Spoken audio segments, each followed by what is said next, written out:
Hey everyone, welcome to This Explainer. Today we are diving deep into the surprising truth about raising a Norwegian forest cat kitten. We all recognize these magnificent cats, but let me tell you, there is a massive gap between expectation and reality when they are young.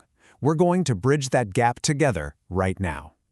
You know, when we picture a Norwegian forest cat, we instantly think of that massive, waterproof coat and that huge, dramatic neck ruff, right? But here's a question for you. Do you think an 8-week-old kitten actually looks anything like that? You'd probably assume they're just tiny, fluffy little replicas of the adults. Well, prepare to have that assumption completely turned upside down. All right, so here's the reality check. At around 12 weeks old, which, by the way, is usually when these kittens leave their breeder, they honestly just look like your average, maybe slightly large, woolly domestic long-hair cats. That spectacular adult coat, the one the breed is famous for, that actually takes anywhere from 12 to 18 months, and sometimes even up to 2 full years to completely develop. So, to walk you through this incredible transformation, here is our roadmap for today. We'll start with the ugly duckling phase, look at birth to pickup day, then preparing your home, feeding and healthcare needs, and finally, socialization and lifelong habits. Let's get right into it. Section 1. The ugly duckling phase. Okay, look at this difference. At 8 weeks old, they've got this very soft, kind of woolly coat, absolutely no neck ruff to speak of, and just the tiniest ear tuft starting to pop up. But then, fast forward to 18 or 24 months, and bam, that glorious waterproof top coat is there. The thick neck ruff has grown in, and you see those dramatic long guard hairs. A lot of new owners actually panic, thinking, oh no, did I get the wrong kitten? Is their coat defective? But let me reassure you, this drastic slow-motion glow-up is completely normal. It just takes time.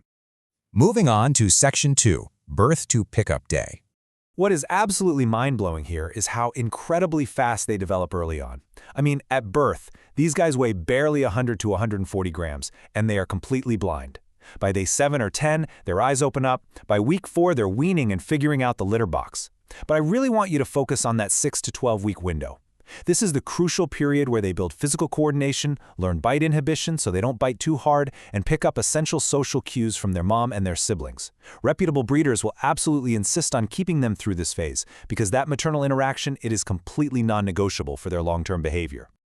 Now, while we're talking about that pre-pickup phase, we have to talk about health documentation. You absolutely need to know about GSD4. This is a severe metabolic disease that's totally exclusive to this breed, and the PopHeads database has been tracking it super closely since 2008. But here's the great news. It just takes a one-time DNA test for the parents. If you ask the breeder for the paperwork and see that both parents tested negative, boom, your kitten has exactly zero risk of inheriting this disease. It's really that simple.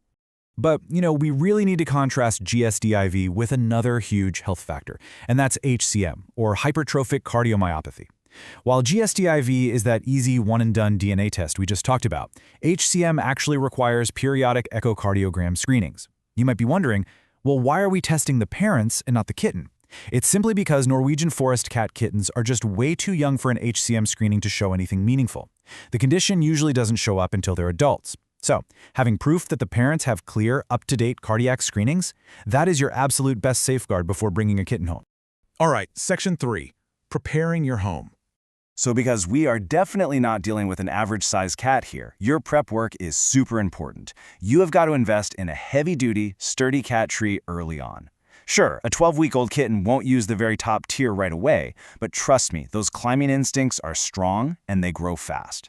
You're also going to need an expanding litter box setup. A standard tiny kitten box, that's going to be basically obsolete within their first year as their frame expands. And of course, do the usual kitten proofing, tape up loose cords, toss out any toxic plants, and block off those tiny spaces where they could get wedged. Do all this before the kitten even steps foot in the door. It'll save you so much stress, I promise. And a big part of that preparation actually happens outside your living room. Step 1, you need to find a vet who really knows large breeds, way before pickup day. You want a doctor who is actually familiar with breed-specific conditions like GSD-IV and HCM. Step 2, get a wellness visit on the calendar for just a few days after your kitten arrives so you can establish a baseline weight. And Step 3, do not forget to bring the breeder's vaccination records with you. Continuity of care is huge here. Which brings us to Section 4, feeding and healthcare needs. Okay, let's talk food. One of the biggest, most common mistakes people make is overfeeding these guys, thinking it's going to speed up their growth. But here's the reality. This breed's growth timeline is genetically hardwired. You literally cannot speed it up by pumping them full of extra calories. Overfeeding doesn't make a giant cat grow taller, faster. It just makes them overweight, which puts severe, painful orthopedic strain on their developing bones. So skip the extra portions and stick to a steady, high-protein kitten formula. Now, even if you nail the diet perfectly, transitioning to a new home is tough on a little digestive system. You'll need to shift them off the breeder's food super gradually. But even when you do that, a little temporary stomach upset in the first few days is pretty par for the course. That being said, we need to draw a hard line here. If you are seeing persistent diarrhea, vomiting, or if the kitten seems really lethargic and out of it, don't just wait around assuming it'll pass. Young kittens can go downhill incredibly fast. That is your absolute cue to get to the vet immediately. While we're on the subject of healthcare, let's quickly hit the vaccination schedule. Your breeder will have started the initial shots, but the series continues well into the months after you take them home. Basically, you'll be heading to the vet for boosters every 3 to 4 weeks until the kitten hits about 16 weeks old. After that, you'll wrap things up with a rabies vaccine, depending on your local laws. Honestly, just keep really meticulous records so there are zero gaps in their immune protection. All right, final section, number 5, socialization and lifelong habits. I get it. It is incredibly tempting to invite all your friends and family over on day 1 to show off your cute new kitten. But rushing those introductions is such a classic trap. Hitting a kitten with that much overwhelming stimulation right out of the gate can actually trigger lasting anxiety. Spacing out those new experiences, introducing new people and spaces slowly over the first couple of weeks, that is how you build real, lifelong confidence. A slow, calm approach beats a big welcome party every single time. And hey, we aren't just making this up. The science absolutely backs this up. Cornell University's Feline Health Center specifically notes that early positive socialization during the kitten developmental window has measurable, lasting effects on adult feline behavior and stress resilience. Literally, your patience in those first few weeks physically wires their brain to handle stress better for the rest of their lives. That's pretty amazing, right? So as you take things slow, keep an eye out for these awesome little milestones. What you want to see is them confidently exploring new rooms. You want to see them playing appropriately with toys and, eventually, other pets. You definitely want to see consistent litter box use, and over those first few weeks, they should be hiding less and less.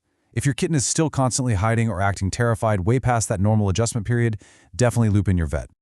All right, let's wrap this up. We've talked through that awkward, ugly duckling phase, the must-have health tests, prepping your home for a giant cat, the strict feeding rules, and why slow socialization is an absolute game changer. Raising a Norwegian Forest Cat kitten, it is not a sprint, it's a marathon. It takes immense patience to wait up to 2 full years to see that fluffy little creature turn into the majestic giant they are destined to be. So, knowing everything we just unpacked in this explainer today, are you truly ready for that 2-year transformation?